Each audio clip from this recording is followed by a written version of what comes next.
Now we'll have the comprehensive discussion based on the information we have shared in the session 1 and 2. And would like to introduce the moderator, Ki-Soo Kim, Commissioner of the Presidential Commission on Architectural Policy of the Republic of Korea, who will lead the session 3. I'd like to hand over the microphone to the moderator, Ki-Soo Kim. May I? 예, 안녕하세요. 방금 마이크를 이어받은 김기수입니다. 저기 전체적으로 네 분의 토론, 네 분의 주제 발표와 두 분의 토론을 진행을 하게 되는데요. 먼저 이 토론 종합 토론을 참석해 주신 패널 여러분들을 먼저 소개드리겠습니다. 제 1세션에서 발표를 해주셨던 한국법제연구원의 강문수 선임연구원님이십니다. 제 2부에서 발표를 맡아주셨던 한국해양대학교 안웅희 교수님이십니다. 이어서 기조연설을 맡아주셨던 등대문화유산위원회 위원장이신 김종훈 교수님이십니다. 이어서 국제기념물 유적협의회 이코모스 한국위원회 사무총장이신 한필원 교수님이십니다. 온라인으로 이 두 분의 이 발표자가 지금 준비를 하고 계십니다. 조금 전에 발표해 주셨던 호주의 락슈만 담당자님과 방상 선생님께서 온라인으로 함께 해주시겠습니다. 그러면 지금부터 6명의 분들과 모시고 종합 토론을 진행하도록 하겠습니다. 먼저 저희들이 그 토론을 준비하기 전에 사전 미팅을 조금 이렇게 진행을 했었습니다. 사전 미팅을 하면서 먼저 한필원 교수님께 등대 문화유산이 가지고 있는 잠재력 또 그리고 관리 방안, 법제와 관련해서 전체적인 이 토론을 좀 이렇게 부탁을 드렸고요. 이어서 등대 문화유산이 가지고 있는 가치의 재조명에 대해서 우리 이 김종원 위원장님께 토론을 좀 부탁을 드렸습니다. 그래서 관련된 이 정보는 외국에 계신 지금 온라인상으로 들어오시는 두 분의 외국 발표자께는 미리 전달이 된 것으로 알고 있습니다. 그러면 먼저 한필원 교수님께서 토론과 질문 내용을 동시에 좀 이어가도록 하겠습니다. 부탁드리겠습니다. 안녕하세요. 한필원입니다. 먼저 오늘 그 좋은 발표를 잘 들었습니다. 사실 제가 세계유산 관련해서 여러 가지 활동에 참여하고 있는데 등대에 대해서 이렇게 넓고 또 온전하게 이해하게 된 것은 전적으로 이번 포럼의 여러 그 좋은 발표 덕분이라고 생각하고요. 조금 전에 뱅상 위그노 선생의 그 발표 보니까 그 꼬르두앙이라고 발음하나요? 이 등대는 2002년인 것 같네요. 그 세계유산 잠정 목록에 또 등재가 될 정도로 아주 가치가 있는 것 같습니다. 이제 세계유산은 아시겠습니다만 이제 유네스코에서 세계유산위원회에서 이제 등재를 결정하는데 등재 후보라고 할 수 있죠. 국가 후보를 만듭니다. 그것을 흔히 잠정 목록이라고 얘기하거든요. 텐터티브 리스트라고 하는데 거기에 들어있는 등대인데 아주 그 건축적으로도 그렇고 굉장히 인상 깊고 17세기의 그런 등대로서 역사적인 또 문화적인 가치가 크다는 생각이 듭니다. 제가 오늘 토론자로서 소회를 말씀을 드리고 질문은 락슈만 선생께 두 가지 질문을 드리고자 합니다. 이분들께는 이 내용이 전달이 됐다고 하니까 제가 두 번째 쪽부터 읽으면서 말씀을 드리겠습니다. 저는 이번 포럼의 발표 내용을 통해서 문화유산으로서 등대가 갖는 잠재력을 좀 더 잘 이해할 수 있었습니다. 훌륭한 내용으로 영감을 주신 발표자들께 감사드리고요. 그 내용을 요약해 보겠습니다. 두 가지인데요. 시간을 생각해서 그냥 다 두 가지씩만 정리를 했습니다. 네, 첫째는 등대하면 우리가 그 탑을 생각하죠. 그래서 상당히 그 탑은 아까 첫 번째 발표하신 선생님의 말씀에도 있었지만 뭐 랜드마크로서 어디에서도 눈에 띄어야 되는 또 그런 숙명을 가지고 있습니다. 그렇기 때문에 우리가 등대하면 하나의 기념물, 그러니까 영어로 이제 모뉴멘트라고 하는데 그 기념물로서 인식되는 경향이 있었는데 오늘 락슈만 선생의 발표 등등을 보면서 거기에는 또 숙소라든지 여러 가지 부대 시설이 있고 그것뿐만 아니라 또 지역 주민이 있고 또 지역의 그 소위 맥락, 컨텍스트가 있는 그런 상당히 그 간단치 않은 하나의 요소다 이런 것을 이제 알게 됐습니다. 그런데 특히 그 락슈만 선생의 그 발표 속에서 유산은 이제 유산은 보호를 해서 후대에 물려주는 대상이기 때문에 꼭 해야 될 것이 관리 계획을 세우는 것입니다. 보호 관리하는 계획이 있어야 되는데 그 계획을 세운 내용을 듣다 보니까 이것에는 등대에는 유형적인 그러니까 텐저블한 측면만 있는 게 아니고 무형적인 그 측면 또 가치 의미가 있다는 것을 알게 됐습니다.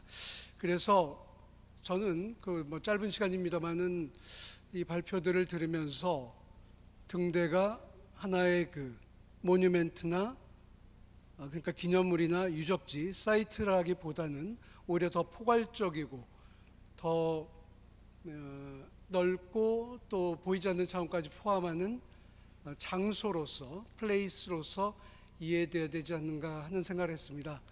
그런데 이렇게 유산을 기념물에서 유적으로 또 장소로 이렇게 넓히고 깊게 생각하는 것은 사실 이 유산 분야에서의 큰 흐름입니다. 특히 세계유산에 관해서 또 일반 유산에 관해서 이런 그 유산에 대한 생각, 철학과 원칙을 보호 관리하는 원칙을 제정한 게 이제 1964년에 그 베니스 헌장이라는 데서부터 보통 출발점을 삼는데 그때는 주로 이렇게 기념물 중심의 사고가 많았어요. 하나의 모뉴멘트다.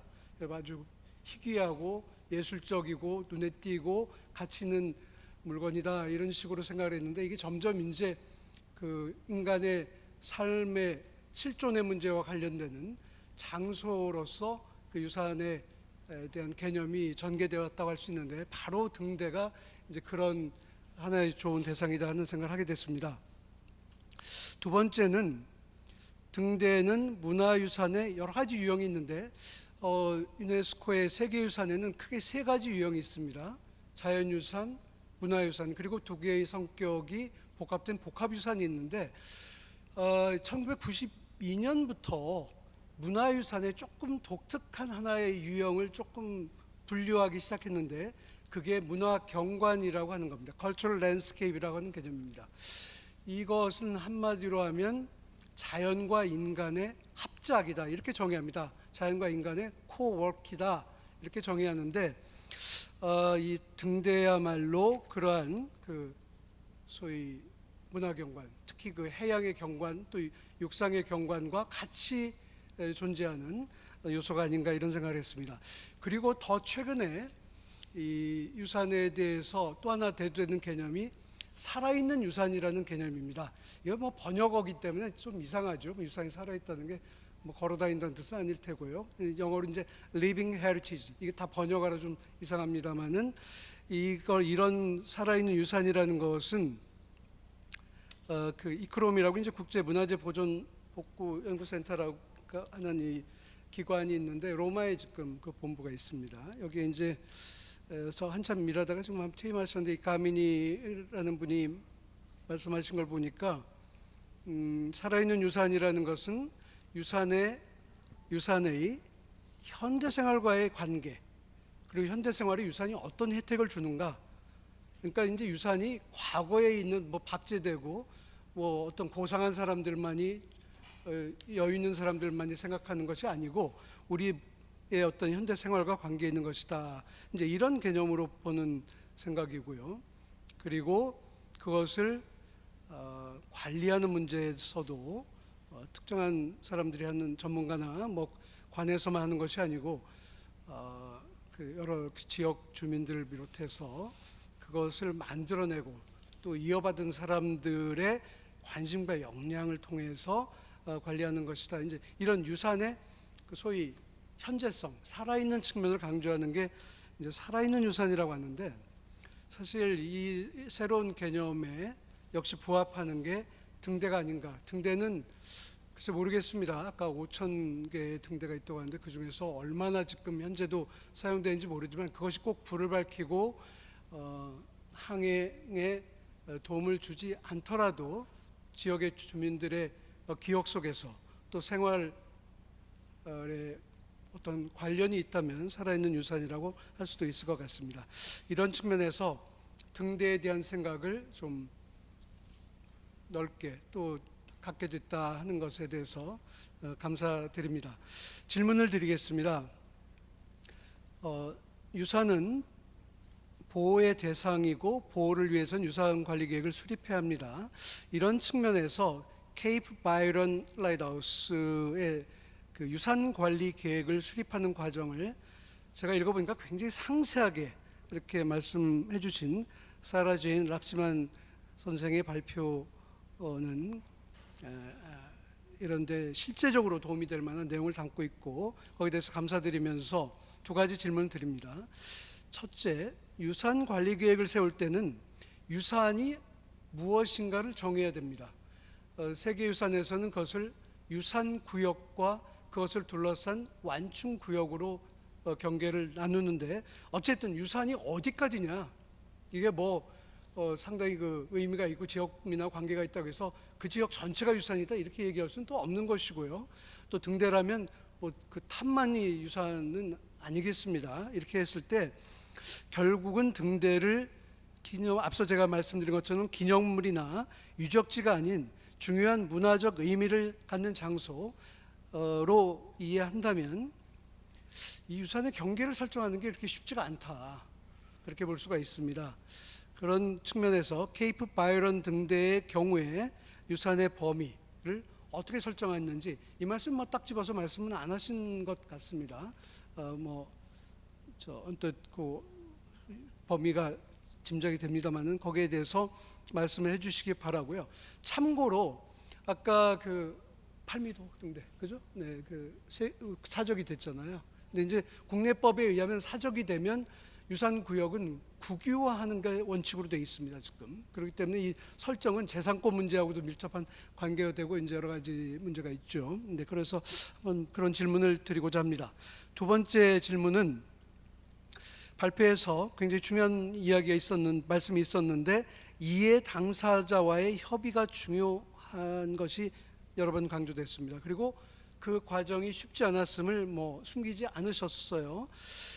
사실 오늘날 이해 당사자의 참여와 개입, 여기서 두 가지를 구분해서 썼습니다. 영어로 하자면 participation 또는 engagement 이렇게 할 텐데 개입이라는 용어가 번역이 맞는지 모르겠습니다. 아무튼 이 참여와 개입이, 이해 당사자의 참여와 개입이 유산을 성공적으로 관리하는데 가장 중요한 요소라는 인식을 널리 공유하고 있습니다. 그런데 이해 당사자의 참여와 개입을 위해서는 누가 이해 당사자인지를 먼저 확인을 해야 됩니다. 오늘 그 락슈만 선생의 발표에서는 그 원주민이죠, 아라쿠알 피플, 이 아라쿠알 주민들의 말씀이 있었는데, 사실은 유산이 그 중요성을 가질수록 이해 당사자가 굉장히 복잡하게 형성되는 경향이 있는데, 혹시 이 아라쿠알 주민들 외에 어떤 이해 당사자가 정의가 됐는지, 또 그분들과는 어떠한 협의와 어떠한 과정 또는 어떤 어려움이 있었는지 말씀드리고 싶습니다. 예. 제3 그 발표에 감사드리고 오늘 여러 가지 배우게 된 것을 뜻깊게 생각합니다. Thank you so much. 예, 감사합니다. 예, 저희들이 주어진 이 시간적 한정이 좀 있었어요. 지금 락슈만 쌤인데 두 가지 질문을 주셨는데, 하나는 아마 유산 이 경계에 대한 얘기, 범위죠. 범위에 대한 얘기, 그리고 이해 당사자에 대한 얘기를 주셨습니다. 간단하게 좀 락슈만 쌤님께서 좀 얘기를 주셨으면 좋겠습니다. 시간 관계상 조금 압축해서 답변 주시면 감사하겠습니다. Hello, thank you, ladies and gentlemen. I'm very honored to have been invited to speak for you all today, and there are some brilliant questions that I think that we should really talk about when it comes to lighthouses. So, for the first question, setting down a boundary is a very complex issue. And it's not one that AMSA has to deal with necessarily. This decision of laying down a boundary for the heritage site is made by the Australian Heritage Council when a site is nominated for placement on the Commonwealth Heritage List. And it's very complex because laying down a boundary is a very concrete thing, and it sort of gives the impression that we can't expand the boundaries to include other locations, and it feels quite small and contained. But this is managed in a way. So for Cape Byron Light Station, they set the boundary down for being the original footprint of the light station itself. So this included the tower, the keeper's cottages, the signal station and the storeroom, and the original road that was built to the lighthouse up the Cape. So that was quite straightforward in essence. But they also make it very, very clear that these boundaries are not concrete, and that if you go outside of that boundary, you may still impact some form of value that we're unaware of at this current stage of time that may come to light. And we, AMSA, try to recognise this when we are proposing works in the lighthouse. If we are going outside of our AMSA lease, which is the light tower itself, we have to come up with a conservation management plan which specialises in the actual project work itself. And we talk about what happens if we uncover something like an archaeological find outside of the boundary. We then have a duty to report this to the Australian Heritage Council, who then set about expanding the boundary. Or in the opposite way, if we notice that an area of the boundary has been impacted and the heritage values are no longer present or as strong, we have a duty to tell the Australian Heritage Council, who will then amend this boundary. But it has to be seen as a very flexible thing. So that's my answer to the first question. For the second question, when it comes to consulting with our stakeholders, our major stakeholder, apart from the Arakwal people, was the New South Wales National Parks and Wildlife Service. Now, they are a department of the New South Wales state government who actually own the light station. We lease the light tower from them, and we act as the owner of the tower, but they own the light station as a whole. And they have many stakes in the light station. They run the museum that's on site. They take care of the other structures within the complex. So we started discussions I reached out to them first off with an introductory email, and I said, we have a requirement under the EPBC Act to create a heritage management plan, and we would like your assistance in this, as we have to create policies and outline processes of how we want to take care of the lighthouse. And we need your insight on the best way to do this, particularly when it comes to the New South Wales National Parks being the owners. And these discussions then became these discussions then were drafted into policies, which were then reviewed by national parks, and they provided many recommendations, such as what happens if we find archaeological finds on site on their land. Then we have a duty to tell them, as well as the Arakwal people, and we have to give them notice when we want to access the site or we want to do project works. So it was those kinds of discussions that we were having with the national parks, and they also reviewed the plan after we had finished it in full, and they provided some insight into that. And I actually visited the site, and I walked around with the national park rangers. We went through the tower, we went through the light station, we went through the processes that we had in place currently and places that we need to improve, so that communication would remain between AMSA and national parks. So it's very, very important to keep communication lines open with our stakeholders, particularly with the Arakwal people and the national parks who own the light station. Thank you very much for your questions. 네, 대단히 감사합니다. 예, 저기 이어서 지금 시간 관계상 바로 넘어가겠습니다. 김종훈 교수님께서 우리 안웅희 교수님하고 방상에 대한 토론을 진행해 주시겠습니다. 네, 시간이 좀 이렇게 빠듯한 것 같아서 질문 위주로 이렇게 말씀을 드리도록 하겠습니다. 그 전에 이제 우리가 계속 오늘 2018년 인천선언에 대한 얘기가 나왔는데 이거 역시 아까 한표론 교수님 말씀하신 것처럼 아테네 헌장에 대한 개념을 바탕으로 해서 인천선언이 만들어졌습니다. 먼저 안웅희 교수님이 우리나라 항로표지 역사에 대해서 짚어주셨는데 삼면이 바다로 둘러싸인 한국의 경우 어떤 경우든 항로표지 시설이 필요했었다는 것은 상식적인 일이라고 할 수 있습니다. 지금까지 알려진 근대 이전의 시설로서 봉화, 깃발 등을 이야기하셨고 특히 부산 지역의 초량 외관에 설치된 항로표지에 대해서 말씀하셨습니다. 그 다음에 이제 1886년에 설치된 부산항 도등에 대해서 말씀하셨는데 지금까지 1903년 팔묘도 등대를 우리나라 근대식 등대의 효시로 알려져 있었지만 부산항 도등은 안웅희 교수님 발표처럼 국제적인 항로표지로서 표시가 되는 등 우리나라 등대의 시점을 밝히는 아주 중요한 자료라고 생각이 됩니다. 우리가 얼핏 생각해도 1876년 개항이 돼서 27년 동안 등대가 부설되지 않았다는 것은 믿기 어려운 사실이라고 생각이 됩니다. 등대를 관할했던 당시의 관측 커스텀즈 하우스의 기록이기 때문에 저도 안웅희 교수님이 주장에 동의를 합니다.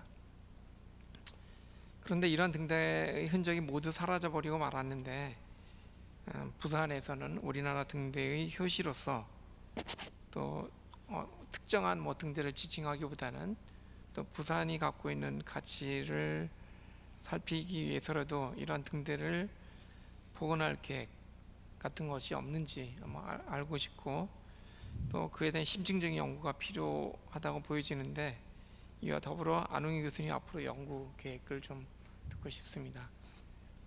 먼저 답변을 간단하게 듣고 방상식 넘어갈까요? 예. 네.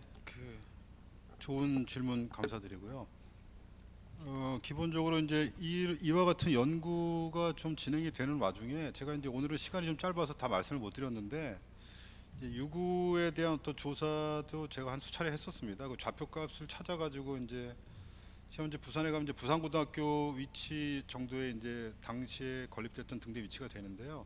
또 이제 세계 좌표값이 크게 한번 바뀌었습니다. 그래가지고 그래서 이제 육지하고 해상하고 연결되는 좌표가 한번 크게 변동이 있어서 그 오차 범위 안에 거의 한 1.5km 정도의 오차가 생겨서 정확한 위치를 찾을 수는 없는데 이것에 대한 관련되어 있는 그 발굴 계획 혹은 연구 계획을 그냥 몇 가지로 압축해서 말씀을 드리면 일단 첫 번째는 이제 이 부산에 있는 지자체나 시장님이나 예를 들면 해수부의 우리 안전표지과 관련된 분들한테는 2016년도 이후에 몇 차례 제가 말씀을 드리고 논문도 이제 부산청에다가 전달했는데 중간에 이제 세월호 사건도 있고 그래서 크게 적극적으로 주목을 받아서 발전되지가 못했었다라고 하는 것이고 이게 지자체 중심으로 갈 것이냐 해수부에서 할 것이냐라고 하는 거는 좀 약간 역할 분담이 좀 필요하다고 생각이 들고요.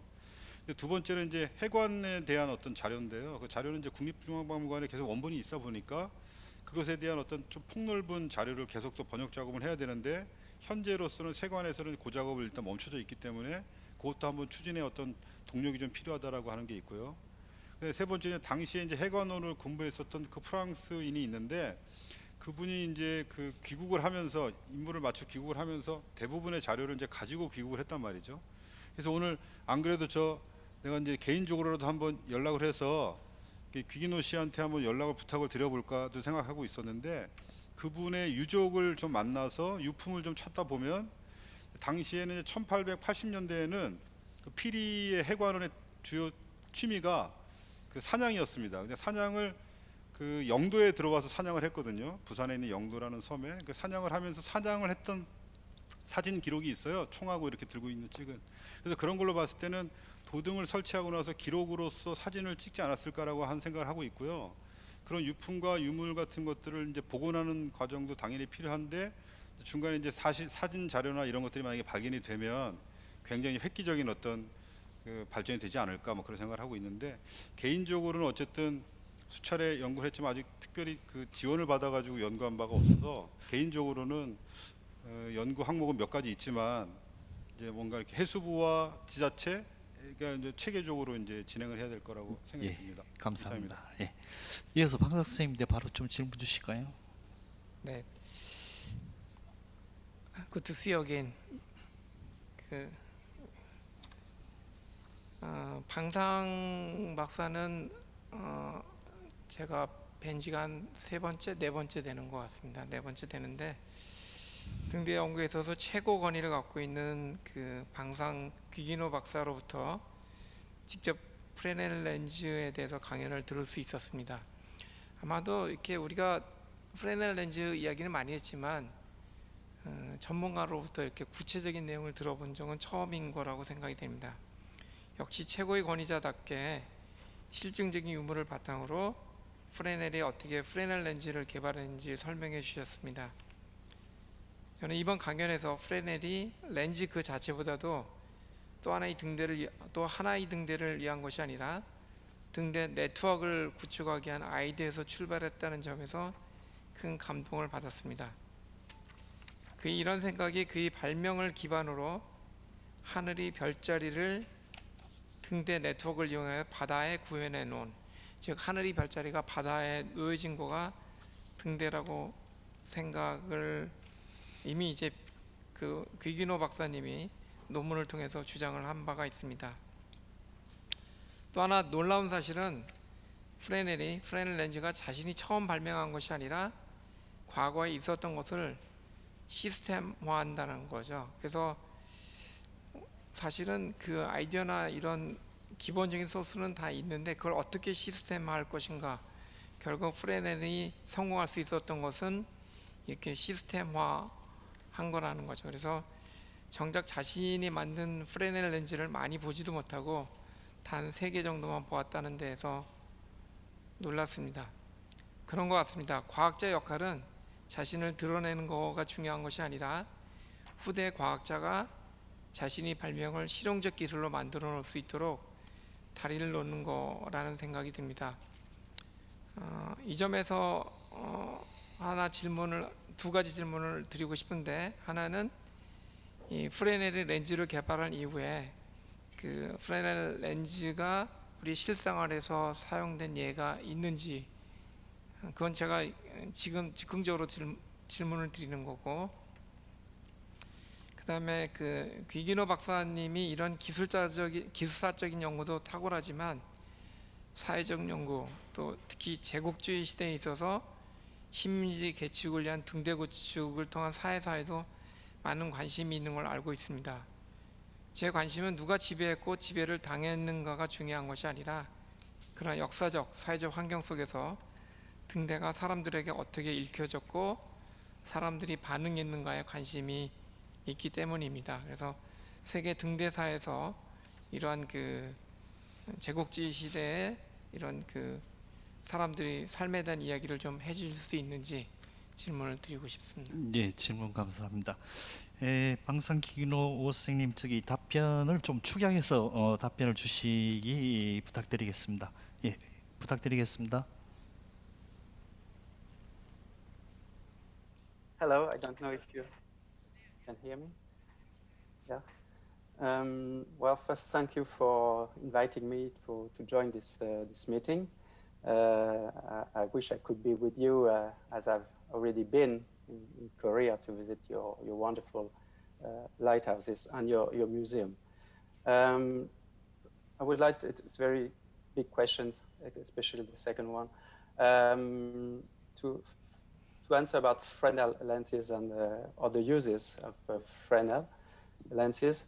I'm not sure that you can use them in your daily life, but you can find other application of this technology, for instance, for projectors for cinema, for instance. So there is a industrial history of Fresnel lenses outside lighthouse technology. And it's important because, as I said, we don't understand the history of technology of lighthouse if we don't open our mind to other source and other fields, including the way the cities were lighted at the end of the 18th century. So it's very interesting to not to see the Fresnel lens as the starting point of an industry and the way we are illuminating lighthouse now, but as something that was coming from other field and has also application elsewhere. The second question about the response of people to lighthouse during historical times. It's a very difficult question because it's more and more obvious that lighthouse belongs to the industrial and colonial history of the 19th century mainly.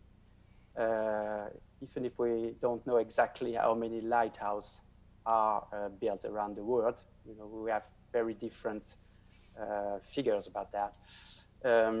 But what we can say for sure is that most of them were built during imperial times, especially the last third of the 19th century. It means that, of course, it was not the decision of local people to build them. In every colonial country, for instance, do some research about the French Empire. And of course, it was that the decision of the people of Senegal, New Caledonia, Polynesia, to build lighthouse. In Polynesia, they were sailing for decades or millenniums without lighthouse. So it was not the decision to build lighthouse, of course. So we can assume that lighthouse could be received as a part of the imperial infrastructures when they were built, first of all. Second, local people were used as lighthouse keepers. It's obvious in all countries. You have one master lighthouse attendant coming from abroad, for instance, from France, and you have local people who receive very low wages and were used to attend the lighthouse. They call them indigenous lighthouse keepers in the French colonies. So it means that the racial systems and the racial differences made in colonies were also inside the lighthouse. So it's very clear when you see the pictures, for instance, of the Tahiti lighthouse in Venice Point, when you have local people attending and not only the French master lighthouse keeper. And what is remarkable right now is that after the independence, of course, these countries take control over the lighthouse, and they become to be part of the national history. I saw that in many countries, especially in former French colony in Africa, in Algeria, in Morocco, in Senegal. Now they acknowledge the heritage value of this lighthouse, and they made all the planning of refurbishment we can do all over the world. So it means that, of course, on the historical point of view, the lighthouse can be interpreted as a sign of colonial times, but now it belongs to national, local landscape and heritage. So I don't know countries where the people don't like lighthouse, which is amazing. It's really a global heritage in that sense. But what we have to acknowledge is that, of course, it could be a world heritage, but it's also a global history, and global history mean history of mean colonialist history, of course. So I was involved in the Cordouan project to be candidate for UNESCO, and we're expecting the decision in a few months that Cordouan became a World Heritage lighthouse. Actually, there are already a few of them we don't know, because they are not part of World Heritage because of lighthouse, but before they belong to places that are World Heritage. For instance, in Cuba, in La Havana, it's a World Heritage because the fortifications are World Heritage, and it's the same story in Sri Lanka, in Galle, for instance. So we have already 12 lighthouses as World Heritage. So it's very interesting to see that. But when we were working on Cordouan, it was really the lighthouse who have to become the World Heritage. And the more I work on that, the more I realize that it's not that obvious that a world history, a global history, can be a World Heritage. So it's very interesting that first we have to design national policies, and I was very interested in Sarah Jane's presentation about Australia. I haven't been in Australia for a long time now, but I've been in touch with the museum, for instance. So you have to need this discussion and the stakeholders discussion, which was very, very interesting. But also we have to think about what could be the global list. I don't know what could be a global list of heritage lighthouse on the world, for the World Heritage. So these are very interesting discussion, and Ayala has a great responsibility in putting people together for that. Thank you. 네, 대단히 감사합니다. 저희들이 약속한 시간이 계속 이렇게 넘었어요. 제 마음이 좀 급하네요. 사실 뭐 이 강문수 선임위원님한테 제가 질문 드리고 싶은 게 너무 많은데요. 이게 질문 시간을 제가 드릴 수가 없어서 아마 제가 마치고 개인적으로 좀 질문을 드려야 될 것 같고요. 지금 온라인상에서도 질문이 많이 들어오고 있습니다. 아마 여기에 대해서도 다 답변을 못 들으실 것 같아서 아마 별도로 저희 진행팀에서 아마 여기에 대한 답변을 드리도록 하겠습니다. 지금까지 세션 1, 2, 3에서 진행된 종합토론까지 2시간에 걸친 이 포럼에 참여해 주셨던 참석자, 그리고 4분의 주제 발표자, 그리고 2분의 토론 선생님께 다시 한번 감사드리면서 이 행사를 마무리하고자 합니다. 오늘의 이 포럼에서는 우리나라 등대 문화유산의 가치를 좀 재조명해 보고요. 또 한편으로 볼 때 이러한 어떤 우리 이 유산이 세계 속에 자리매김하는 데 있어서 아마 뜻깊은 주제 발표와 또 토론이 이루어졌다고 생각됩니다. 어떻게 보면은 이러한 내용들이 실질적으로 각 주제 발표에서 이렇게 짚어주셨는데요. 한편으로 보면은 한필윤 교수님께서 토론을 통해서 세계유산 속에 우리나라에 있던 등대 문화유산의 자리매김, 또 그 과제를 한번 짚어주셨고, 김종훈 위원장님께서는 이 토론에서 어떻게 보면은 이 프레벨 렌즈 이론뿐만이 아니라 우리나라 이 등대 문화유산이 갖는 이 보편적 가치라든지 기술적 가치, 이런 데 대한 어떤 이 지속적 연구와 노력의 필요성을 확인한 바 있습니다. 이제 이 세션을 좀 마무리하면서 이런 어떤 노력들이 이 방상 선생님께서도 말씀하셨지만 아마 계속 지속되기를 저 역시 희망을 하고요. 방상 선생님께서 이런 이야기도 하셨죠. 바다에 이렇게 수놓은 수많은 인공적인 별이 등대라고 말씀하셨는데, 이처럼 많은 어떤 수많은 별들이 등대 문화유산에서도 하나의 어떤 관심으로 이어질 때 다음 세션에서 이어질 미래 항로 표지 기술과 더불어서 세계 속의 문화유산으로 아마 이러한 포럼이 자리매김하는데 도움이 되지 않을까라고 생각해 봅니다. 끝까지 본 행사를 같이 해주신 여러분과 행사를 준비해 주신 여러분께 감사를 드리면서 1, 2, 3부 세션의 행사를 모두 마치도록 하겠습니다. 대단히 감사합니다. Thank you. Thank you very much for your active discussion. We need another big round of applause to all panelists and the moderator. Thank you very much.